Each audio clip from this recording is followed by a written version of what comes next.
عزیزان گرامی، متوکل نے جناب امام علی نقی علیہ السلام کو بلایا. یہ جو آج جہاں روضہ سامرہ میں امام کا، یہ امام کا گھر تھا. امام علی نقی علیہ السلام کا بیت الشرف ان کا گھر تھا. اور وہ جو سرداب ہے وہاں پہ بارہ علیہ السلام کی جہاں ولادت ہوئی، وہ گھر ہے امام علی نقی علیہ السلام کا. صحن یہ آپ کا صحن تھا جہاں آپ عبادت کرتے تھے، جہاں آج قبر مبارک ہے، جہاں قبر مطہرہ ہے، وہ مولا کے گھر کا صحن تھا. وہاں آپ عبادت کرتے تھے، اپنی قبر خود تیار کر رکھی تھی. تو متوکل کو کسی نے کہا کہ کوئی جادوگر آیا. اب جادو عربوں کے لیے سن رکھا تھا کہ کوئی جادو تھا. بابل سے شروع ہوا. بابل حلہ کا پرانا نام ہے، قرآن کے اندر ہے. ہاروت و ماروت، ہاروت و ماروت کا واقعہ سن رکھا ہوگا، نہیں سنا تو پڑھ لیجیے گا. ہاروت و ماروت دو جادوگر تھے بنی اسرائیل کے زمانے میں، جناب سلیمان کے زمانے میں. بے بابل ہاروت و ماروت، قرآن کے اندر آئے تھے کہ بابل، حلہ کا پرانا نام بابل، نجف سے 70 کلومیٹر کے فاصلے پہ ہے حلہ شہر، اس کا پرانا نام ہے بابل. قرآن میں بھی لفظ آیا، کہتے ہیں دنیا کی سب سے قدیمی تمدن کا نام، سویلائزیشن کا نام بابل. جہاں نمرود تھا، جہاں جناب ابراہیم علیہ السلام کو نار نمرود میں ڈالا گیا. ذہن میں آ گیا؟ تو اب یہ جادو پرانا تھا، لیکن ایک مرتبہ کوئی بنگال کا یا کہیں ہندوستان کا اس زمانے میں کوئی جادوگر اس کے پاس آیا. اس نے اس کی آزمائش کی، امتحان لیا، دیکھا ہاں واقعی جادوگر ہے. کہا فوراً جاؤ جا کے علی بن محمد کو بلا لاؤ، یعنی امام علی نقی علیہ السلام. کہا جاؤ جا کے علی بن محمد کو بلا لاؤ. ذرا جادوگر سے کہا جب یہ آ جائے نا تو تھوڑا اپنا جادو دکھانا، پتہ چلے انہیں بھی کہ ہمارے پاس جادوگر بھی ہیں. واقعہ ذہنوں میں مجھ صرف اشارہ کرنا. ایک مرتبہ کہا جاؤ جا کے بلا لاؤ علی بن محمد کو. اب وہ جو بیچارہ بلانے گیا وہ سوچ رہا تھا پتہ نہیں کوئی بے بس سا امام ہوگا. امام ہو ہی نہیں سکتا بے بس، اور جو بے بس ہو وہ امام نہیں ہوتا. جس کا بس نہ چلے وہ کیسا امام؟ امام بے کس ہو سکتا ہے، بے بس نہیں ہو سکتا. ایک مرتبہ وہ چلا، سارے درباریوں سے متوکل نے کہا کہ خبردار کوئی ان کے احترام میں کھڑا نہ ہو، کوئی تعظیم نہ کرے. 400-600 افراد، دربار پورا بھرا ہوا تھا. قلعہ موجود ہے، بہت بڑا قلعہ تھا، سب بیٹھے. ایک مرتبہ وہ آدمی شہر میں آیا اور شہر کی ایک گوشے میں، ایک کونے میں ایک گھر تھا. کہا یہ علی بن محمد کا گھر ہے. دروازے پہ دستک دی، کسی خادم نے دروازہ کھولا. کہا کس سے ملنا ہے؟ کہا علی بن محمد سے کام ہے. کہا آؤ لے چلوں. کہا سامنے صحن میں دیکھ رہے وہ جو قبر کے اندر عبادت کر رہے ہیں، رات کے وقت قبر میں عبادت کر رہے ہیں. کہا وہی علی بن محمد ہے. سنیں گے نا حضرات؟ کہا وہ جو قبر میں عبادت کر رہے ہیں وہ علی بن محمد ہے. اس نے کہا ہم تو دن میں قبر کے پاس نہیں جاتے، یہ رات میں قبر میں عبادت کرتے ہیں. ایک مرتبہ آگے بڑھا، آنے کے بعد امام سے آواز دے کے پوچھا انت علی بن محمد، کیا آپ علی بن محمد ہے؟ امام نے کہا میرا ہی نام ہادی ہے. ایک مرتبہ کہا آپ کو متوکل نے دربار میں بلایا، اب میں اپنے انداز سے پیش کروں گا امام کیسے چلے ہوں گے. اس نے ایک مرتبہ امام سے کہا آئیے میرے ساتھ چلے. امام نے فوراً قبر سے قدم باہر نکالا. ابا قبا پہن رکھی تھی، ولایت کی قبا اوڑھ رکھی ہوگی، امامت کی ابا لے رکھی ہوگی، سر پہ عصمت کا تاج ہوگا، ہاتھ میں تولا کی تسبیح ہوگی، تورا کا ڈنڈا ہوگا. اب امام علیہ السلام چلنے لگے. اس نے کہا میں آپ کو راستہ دکھاؤں؟ امام نے کہا ہادی تیرا نام ہے یا میرا نام ہے؟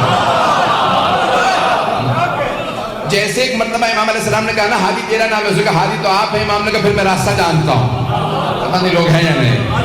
ایک مرتبہ امام نے فرمایا کہا میں پھر راستہ جانتا ہوں، دکھانے کی ضرورت نہیں. جو دنیا کو راستے دکھانے آیا ہو وہ ہادی ہوتا ہے، اور جو خود راستے سیکھنے کا محتاج ہو وہ ہادی نہیں ہوتا. امام ایک مرتبہ چلے اور اپنے ہی انداز سے چلتے ہوئے دربار پہنچے. جیسے دربار متوکل کے آئے تو متوکل نے کہا تھا سب سے کوئی احتراماً کھڑا نہ ہو. جیسے امام پہنچے آندھی سی چلنے لگی، خود بخود قلعے کا دروازہ کھلنے لگا، پردہ سر پہ سایہ کرنے لگا اور سارے درباری خود بخود تعظیم میں کھڑے ہو گئے. خود متوکل اپنے تخت پہ کھڑا ہو کے کہہ رہا تھا فرزند رسول تشریف لائیے، یہ آپ ہی کا حق ہے. میرے تو وڈیرے بھی کہہ گئے اگر آپ نہ ہوتے تو ہم ہلاک ہو جاتے.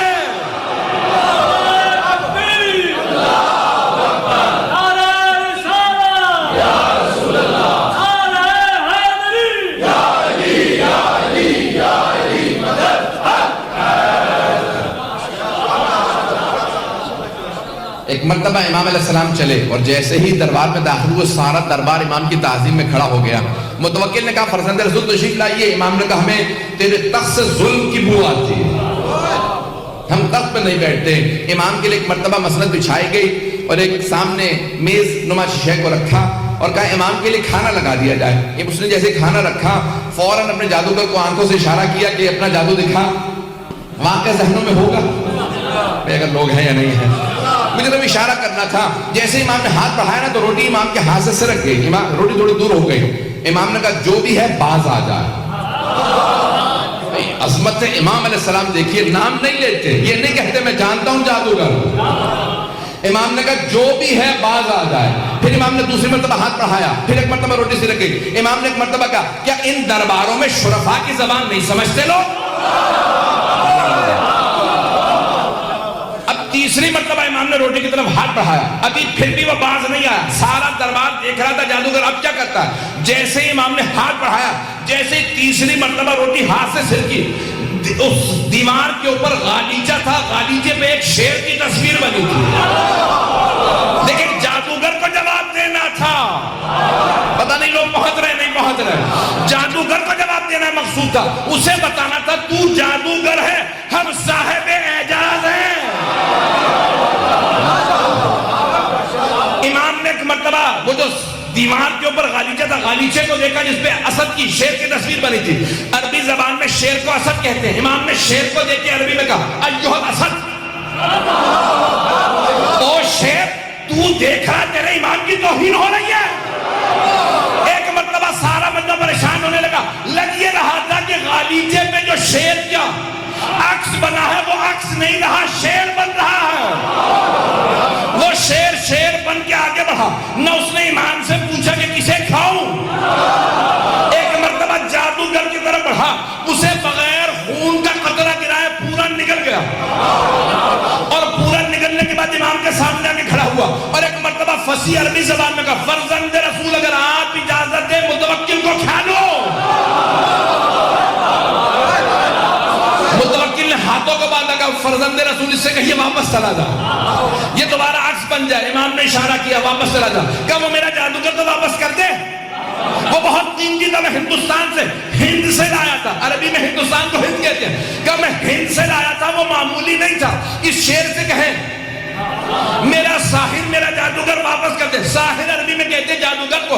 امام نے کہا جب جناب موسیٰ کا عصا اژدہا بنا تھا, اس نے فرعون کے جادوگروں کی رسیوں کو کھا لیا تھا. لیکن جب جناب موسیٰ نے اٹھایا تو دوبارہ عصا بن گیا. جب عصا بنا تو اس نے جادوگروں کی رسیوں کو اگلا نہیں تھا. اگر جناب موسیٰ کا عصا واپس کر دیتا تو یہ بھی واپس کر دیتا.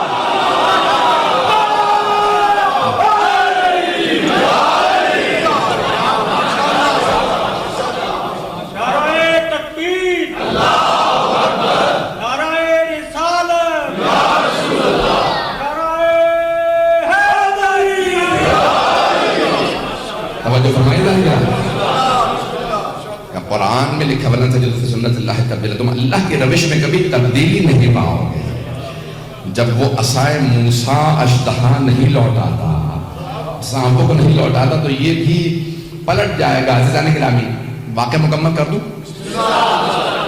واقعہ بہت طولانی نہیں, مکمل نہیں کر سکوں گا, لیکن جتنا پیش کر رہا ہوں اس کو سن لیجیے گا. اب ایک مرتبہ سب کی توجہ, وہ جو جتنے بھی دربار میں بیٹھے تھے سب کی توجہ امام کی طرف ہو گئے. پتہ نہیں لوگ ہیں. اب متوکل نے ایک مرتبہ مختلف لوگوں کو اشارے کیے بھی کوئی سوال کرو, کچھ کرو, مجھے خود سمجھ میں نہیں آ رہا کیا کروں. ایک گھبراہٹ سب پہ روب سا طاری ہو گیا. امامت اسے کہا جاتا ہے. تو وہاں پہ ایک آدمی کھڑا ہوا, اس نے کہا کہ میں دعویٰ کرتا ہوں سلونی قبل ان تفقدونی, جو پوچھنا ہے پوچھ لو اس سے پہلے کہ تم مجھے کھو دو. یہ مولا سے مخصوص ہے. آج من کن تو مولا ہے نا, تو اس لیے جملہ پیش کر رہا ہوں. تو امام علی نقی سے بھی وابستہ ہے, ان کا بھی ہو جائے گی بات, مکمل ہو جائے گی, اور مولا امیر المومنین کی بات آپ تک پہنچ جائے گی. تو ایک آدمی نے دعویٰ کر دیا جو پوچھنا پوچھ لو. متوکل بہت خوش ہوا کہ میرے دربار میں کسی نے دعویٰ کر دیا جو اہل بیت سے وابستہ ہے. تو دربار میں ایک درباری کھڑا ہو گیا.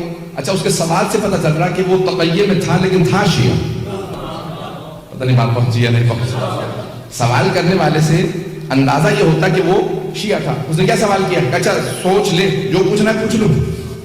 اس نے کہا یہی تو کہا جو پوچھنا پوچھ لو. اس نے کہا اچھا یہ بتا حج واجب ہے؟ اس نے کہا یہ کیسے سوال ہے, یہ تو پوری دنیا کو پتا حج واجب ہے. کہا تو نے کہا نا جو پوچھنا ہے پوچھ لو, میرے تو سوال ایسے ہی ہوں گے, تو بتا کہ تجھے جواب آتا ہے یا نہیں آتا. اس نے کہا ہاں حج واجب ہے.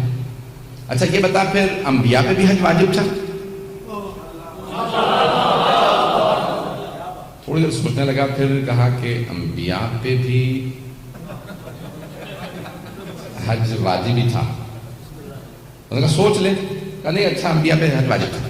اچھا یہ بتا پھر حضرت آدم پہ بھی حج واجب تھا؟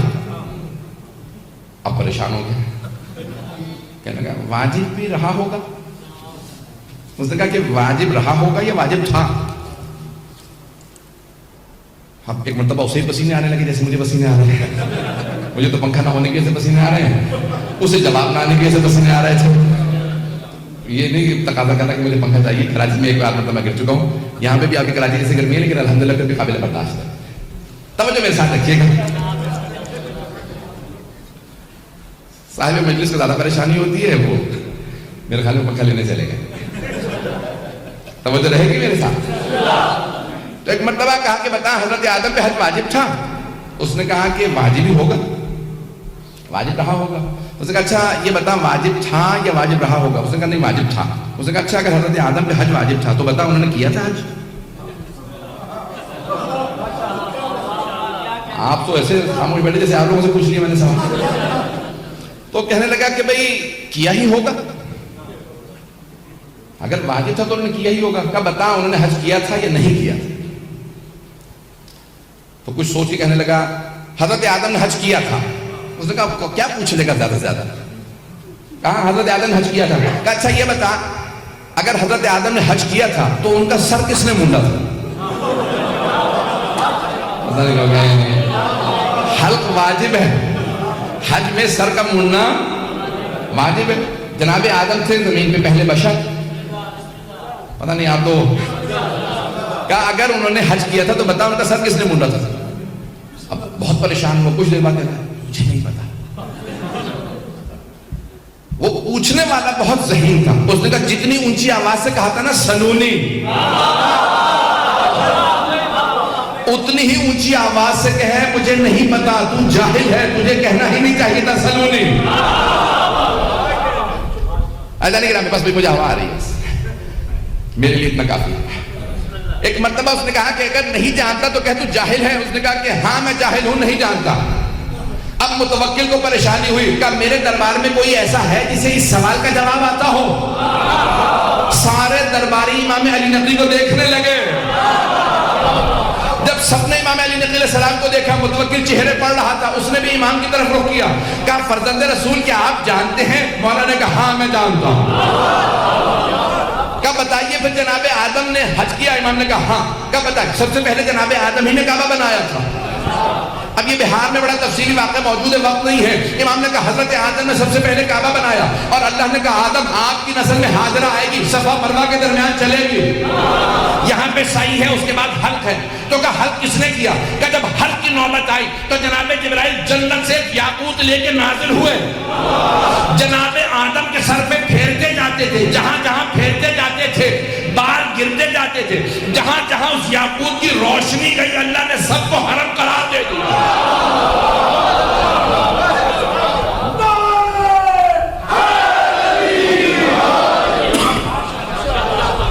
امام نے سب کو حرم قرار دیا.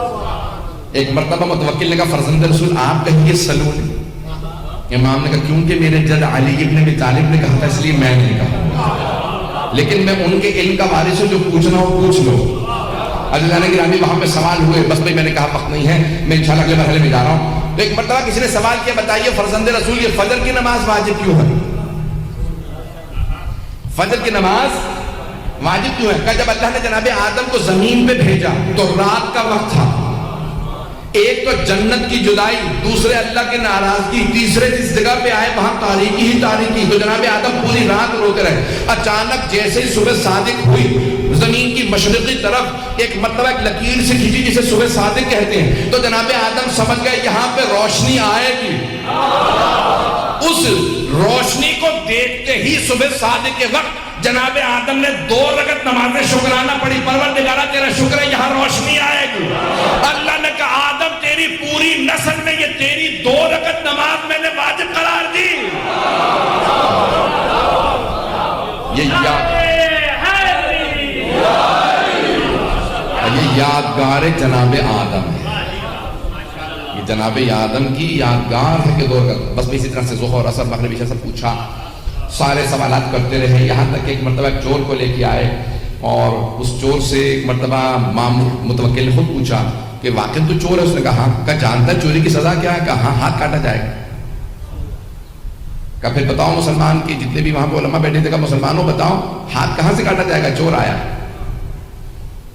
تو ایک مسلمانوں کے 4 مذاہب ہیں، چاروں کا الگ الگ فتویٰ ہے، مذاہب اربعہ، امام ابو حنیفہ کا الگ ہے، امام مالک کا الگ، امام شافعی کا الگ، امام احمد بن حنبل کا الگ۔ سنیں گے؟ اگر کہیں میں چھوڑ کے ختم کر دوں۔ تو اب ایک مرتبہ ایک نے کہا کہ بھئی ہاتھ عرف عام میں ہتھیلی تک ہے اور اس کو کلائی سے کاٹ دیا جائے، بس یہ ہاتھ کاٹنے کا۔ وَالسَّارِقُ وَالسَّارِقَةُ فَاقْطَعُوا أَيْدِيَهُمَا، قرآن کی آیت ہے، چور اور چوری کرنے والے مرد اور عورت کے ہاتھ کو کاٹ دیا جائے۔ یہ نہیں لکھا کہاں سے، لکھا فَاقْطَعُوا أَيْدِيَهُمَا، یعنی ان کے ہاتھوں کو کاٹ دیا جائے، ہاتھ کاٹنا ہے۔ تو ایک مرتبہ اس نے کہا عرف عام میں کلائی تک ہاتھ کہا جاتا ہے۔ تو دوسرے سے پوچھا بھی آپ کا فتویٰ کیا ہے، آپ کے مذہب کا؟ انہوں نے کہا نہیں، اللہ نے کہا فَاغْسِلُوا وُجُوهَكُمْ وَأَيْدِيَكُمْ إِلَى الْمَرَافِقِ، اپنے ہاتھوں کو کونیوں تک یا کونیوں سمیت دھو، ہم کہتے ہیں سمیت، وہ کہتے تک، تو کہا کوہنی سے کاٹا جائے، کیونکہ اللہ نے جب ہاتھ کہا ہے تو کوہنی تک کہا۔ توجہ ہے یا نہیں؟ ایک نے کہا کلائی تک، دوسرے نے کہا نہیں، اللہ نے قرآن میں کہا ہے ہاتھ اور کوہنی مراد دی ہے تو کوہنی سے کاٹ دیا جائے۔ تیسرے سے پوچھا آپ کا؟ اس نے کہا میں احتیاط کرتا ہوں دونوں کے بیچ سے کاٹ دیا جائے۔ پتہ نہیں حضرات ہیں یا نہیں ہے؟ اس نے کہا میں کہتا ہوں بیچ سے کاٹ دیا جائے، یہ کہتا ہے کلائی سے، وہ کہتا ہے کوہنی سے، میں کہتا ہوں بیچ سے کاٹ دیں۔ چوتھے سے پوچھا، اس نے کہا نہیں یہ پورا کا پورا ہاتھ ہے تو بازو۔ اب جو اس دوران جو ہے بیچارہ بلڈ پریشر کا ہائی ہو رہا تھا کہ کہاں سے میرا ہاتھ کٹنے والا ہے۔ ایک مرتبہ امام علی نقی علیہ السلام کی طرف رخ کیا متوکل نے کہا فرزند رسول بتائیے ہاتھ کہاں سے کاٹا جائے گا، ان چاروں میں سے کون صحیح ہے؟ امام نے کہا چاروں غلط ہیں۔ یعنی لوگ ہیں یا نہیں؟ گھبرا کے نہ سنیے حضرات، سارے مجمع کی توجہ ہو کہ میں اگلے مرحلے میں جاؤں گا۔ امام نے کہا چاروں غلط ہیں۔ کہا فرزند رسول انہوں نے سب نے آیات پیش کی ہیں، آپ دلیل دیجئے۔ امام نے کہا صرف 4 انگلیاں کاٹی جائیں گی۔ آپ حضرات پریشان بیٹھے۔ امام نے کہا صرف 4 انگلیاں کاٹی جائیں گی، نہ ہتھیلی کاٹی جائے گی نہ ہاتھ۔ کیا فرزند رسول آیات انہوں نے بھی پیش کی، کوئی آپ کے پاس بھی دلیل ہے؟ امام نے کہا قرآن میں آیت ہے ان المساجد للہ جمیعا، کہ تمام کی تمام سجدگاہیں اللہ کے لیے ہیں۔ پیغمبر نے فرمایا 7 مقامات کا سجدے کے دوران زمین پہ رکھنا واجب ہے، پیشانی کا، ہتھیلیوں کا، دونوں گھٹنوں کا، دونوں پاؤں کا۔ اگر چور توبہ کر کے نماز پڑھنا چاہے تو نماز